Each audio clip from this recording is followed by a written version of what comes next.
To many cyclists, winter means one thing: cold, wet weather that keeps us from riding outdoors as much as we want to. So if the weather closes out, you've got two choices. You can either not ride or you can ride indoors. If you're one of the people that really enjoys riding indoors, then good for you. You're, I think, in the minority. But regardless how you feel about spending time on the trainer, there's some things to understand about the trainer that can help you plan your workouts better and help you enter the spring healthy. Because there's some aspects of riding indoors that can create some pretty nasty injuries if you're not careful. First, it's important to understand that the trainer is at the same time easier and harder on our bodies. So how is it easier? It's easier because from a metabolic or muscular standpoint, it's actually easier to ride at higher wattages outside than indoors. So indoors we tend to be able to output less wattage, essentially. There's been some research on this topic. So even when we're shooting for the same level of perceived exertion, we put out more watts on the road. So now how is riding indoors harder? Well, it's harder biomechanically on our joints and on our soft tissues. So you see, riding indoors, of course, there are no stop signs or cars to make you slow down or even stop briefly. There's no slight uphills or downhills so that you're changing your cadence or even coasting for brief amounts of time. Most of the time we can't even stand up on the trainer. And I know there are programs and there are trainers that are built to try and simulate the road as best they can, but these are never quite the same as the real thing. I know no matter what trainer I've ever used, whether it's a very expensive one or a cheap one, when I've used it consistently indoors in the winter and then gone outdoors, that first outdoor ride, even if it wasn't very long, I was still sore afterwards, which let me know that the efforts I was putting in were different on the road. On the indoor trainer, we don't get the same highs and lows in power output that we do on the road. So we tend to pedal with a very narrow range in power and a very narrow range in cadence. We tend to settle in and often find a relatively narrow range for all these things. And we do this with fewer pauses or breaks than we do on the road. This scenario is like a repetitive stress injury waiting to happen. And that's pretty much how I've described road cycling. However, on the indoor trainer, this gets magnified tenfold. So there's one more wrinkle to this biomechanical cost, you might say, to being on the indoor trainer.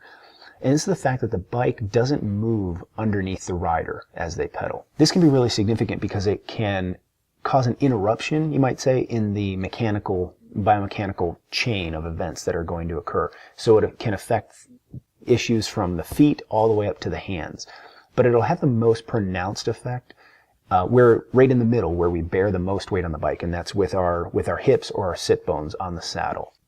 This often takes the form of taking any of our slight deviations and magnifying them. So for instance, as many people do, if you sit off center on the saddle, it can make you sit a little bit more off center. If you have one knee that straightens more than the other, it can make this more pronounced. I've had many clients tell me and note that they feel like when they're on the trainer, they're sitting actually on a different part of their saddle than when they're on the road.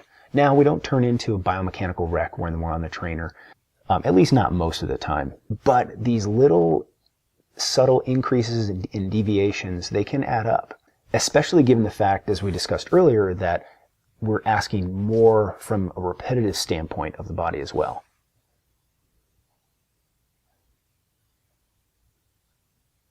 So we're increasing these deviations, and then we're asking the body to repeat them more often and with less variation.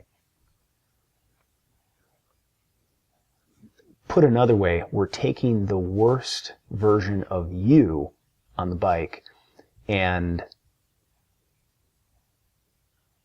which is you at your most asymmetric, and increasing the repetitive stress.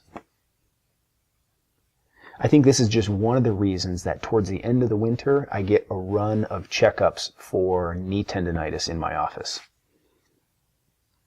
So as a quick side note, from a bike fitting standpoint, the trainer can be a very useful tool because it magnifies all these problems.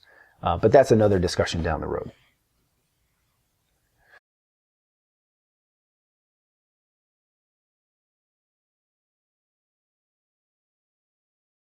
So this begs the question, what do we do about it? And there's four main things, four really simple things I would do. First of all, I would make sure your bike fit is up to date. Make sure you're fit as well as you can be, given the circumstances, to your bike. This will minimize the stress on the bike and the strain that you get through the bike as you ride indoors. Number two, you are going to get, as I mentioned, the indoor trainer can magnify these things, and so you really want to pay attention to what your body's telling you. If you need to take a break or stop or work another rest interval in, that would be, you really need to listen to your body early on the trainer. Numbers 3 and 4 kind of go together. Number 3 is keep it short. I really see no good reason to spend 3 or 4 hours on a trainer. Even 2 hours seems a bit excessive to me. Keeping it short will minimize the impact of this repetitive work. And this goes along with number 4, which is mix it up. And this is where interval workouts come in perfectly on the bike. It's a great time of the year to work and to do some intervals, is in the winter anyway, when we're on the indoor trainers. But the interval work changes our cadence a lot. It changes our power output a lot. And by nature, these workouts can be short.